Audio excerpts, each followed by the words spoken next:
ஸ்ரீராமகிருஷ்ணர் கேட்டார். நல்லது, அருவமும் உண்மை, உருவமும் உண்மை. நீங்கள் என்ன நினைக்கிறீர்கள்? ஆச்சாரியர் கூறினார், அருவம் மின்சாரத்தை போன்றது, காண முடியாது, ஆனால் உணர முடியும். ஸ்ரீராமகிருஷ்ணர் கூறினார், ஆம், இரண்டும் உண்மைதான். உருவம் அருவம் இரண்டும் உண்மை. அருவத்தை மட்டும் ஏற்றுக்கொள்வது எதை போன்றது தெரியுமா? 7 துளையுள்ள புல்லாங்குழல் இருந்தும் அதை கொண்டு ஒரே ஸ்ருதியை ஒருவன் வாசிப்பது போன்றது. மற்றொருவனோ அதில் எத்தனையோ ராகங்களை எழுப்புகிறான்.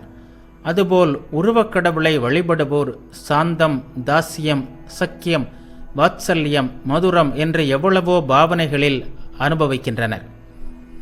விஷயம் என்ன தெரியுமா? எப்படியாவது அமுத கடலில் விழ வேண்டும்.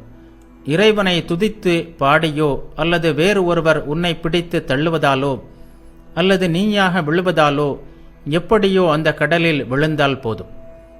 எப்படி விழுந்தாலும் பலன் ஒன்றுதான். இரு சாராரும் மரணமில்லா பெருநிலையை அடையவே செய்வார்கள். பிரம்ம சமாஜத்தினர் விஷயத்தில் தண்ணீர் பனிக்கட்டி ஓமை பொருத்தமானது. சச்சிதானந்தம் ஓர் எல்லையற்ற நீர்பரப்பு. குளிர் காரணமாக தண்ணீர் பெருங்கடலில் சில இடங்களில் பனிக்கட்டியாகி விடுகிறது.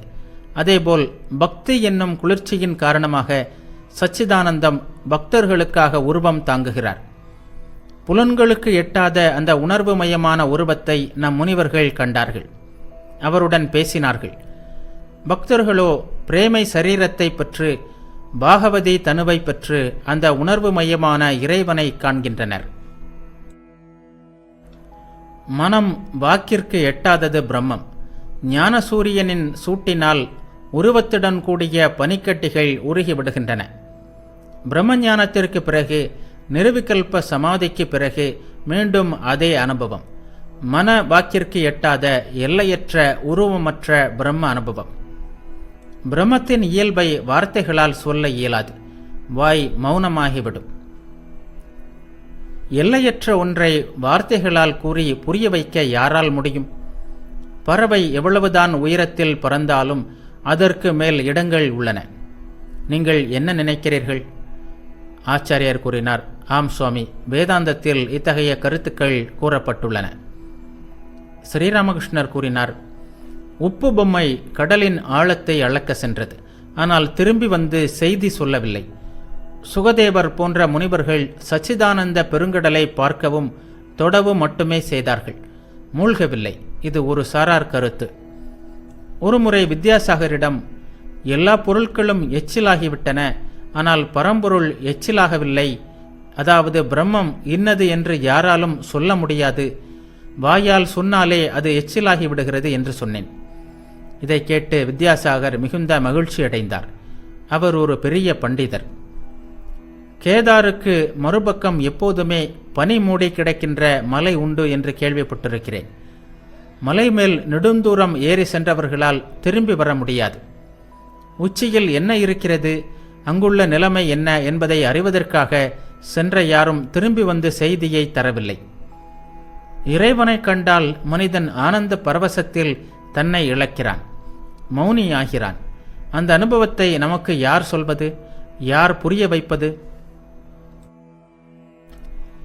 7 வாசல்களுக்கு அப்பால் அரசர் உள்ளார். ஒவ்வொரு வாசலிலும் அதிகாரமும் அந்தஸ்தும் உள்ள ஒருவர் அமர்ந்துள்ளார். ஒவ்வொரு வாசலிலும் சீடன் குருவிடம், இவரா அரசர் என்று கேட்கிறான்.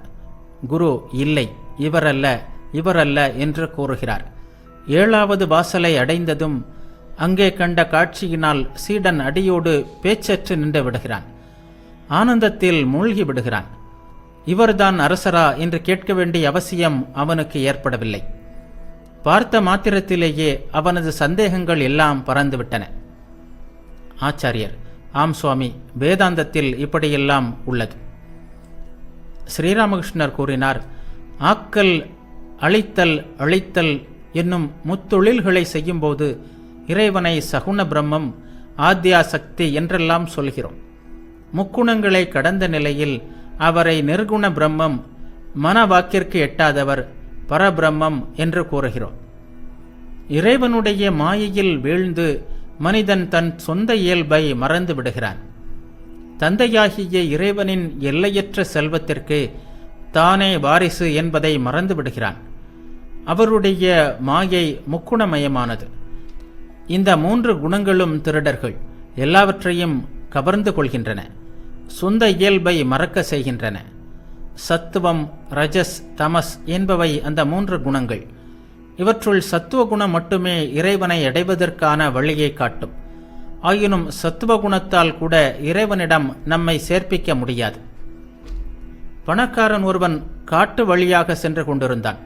திடீரென்று 3 திருடர்கள் வந்து அவனை சுற்றி வளைத்து அவனிடம் இருந்தவற்றையெல்லாம் பறித்து கொண்டனர்.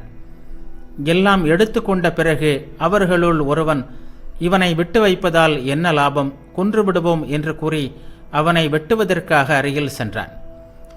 2வது திருடன், இவனை வெட்டுவதனால் எந்த பயனும் இல்லை, நன்றாக கட்டி இங்கேயே விட்டுவிடலாம், அப்போது இவனால் போலீசுக்கு தகவல் கொடுக்க முடியாது என்றான். அப்படியே அந்த திருடர்கள் அவனை நன்றாக கட்டி போட்டுவிட்டு அந்த இடத்திலிருந்து சென்றனர். சிறிது நேரத்திற்கு பிறகே 3வது திருடன் தனியாக அந்த இடத்திற்கு திரும்பி வந்தான். அவன் பணக்காரனின் அருகில் சென்று, ஐயோ பாவம், உனக்கு மிகவும் துன்பம் ஏற்பட்டு விட்டது அல்லவா, நான் உன் கட்டை அவிழ்த்து விடுகிறேன் என்று கூறி கட்டை அவிழ்த்து விட்டான். பிறகு பணக்காரனை தன்னுடன் அழைத்து கொண்டு அவனுக்கு வழிகாட்டியவாறே சென்றான். நெடுஞ்சாலை வந்ததும் அந்த திருடன் அதனை பணக்காரனுக்கு காட்டி, நீ இந்த வழியாக சென்றால் சுலபமாக உன் வீட்டை அடைந்து விடலாம் என்றான். உடனே பணக்காரன் மிகுந்த அன்புடன், அது எப்படி ஐயா, நீங்களும் என்னுடன் வாருங்கள், எனக்கு எவ்வளவு பெரிய உதவி செய்திருக்கிறீர்கள், எங்கள் வீட்டிற்கு வந்தால் நாங்கள் மிகவும் ஆனந்தமடைவோம் என்றான். அதற்கு அந்த திருடன், நான் அங்கே வர முடியாது, வந்தால் போலீசார் பிடித்துக் கொள்வார்கள் என்றான்.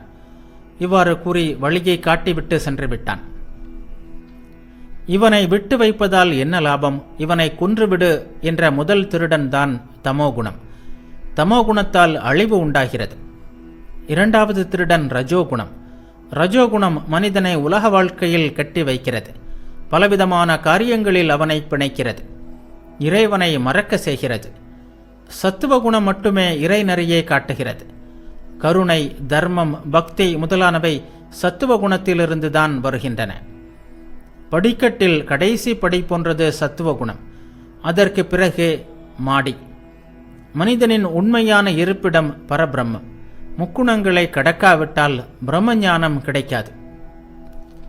நல்ல விஷயங்களை சொன்னீர்கள் என்றார் ஆச்சாரியர். ஸ்ரீராமகிருஷ்ணர் சிரித்துக்கொண்டே, பக்தனுடைய தன்மை எப்படிப்பட்டது தெரியுமா, நான் சொல்கிறேன், நீ கேள், நீ சொல், நான் கேட்கிறேன். நீங்கள் ஆச்சாரியர், எவ்வளவோ பேருக்கு உபதேசம் செய்கிறீர்கள். ஆச்சாரியர்களாகிய நீங்கள் கப்பல், நாங்கள் மீன்பிடிக்கும் சிறு படகுகள். எல்லோரும் சிரித்தனர்.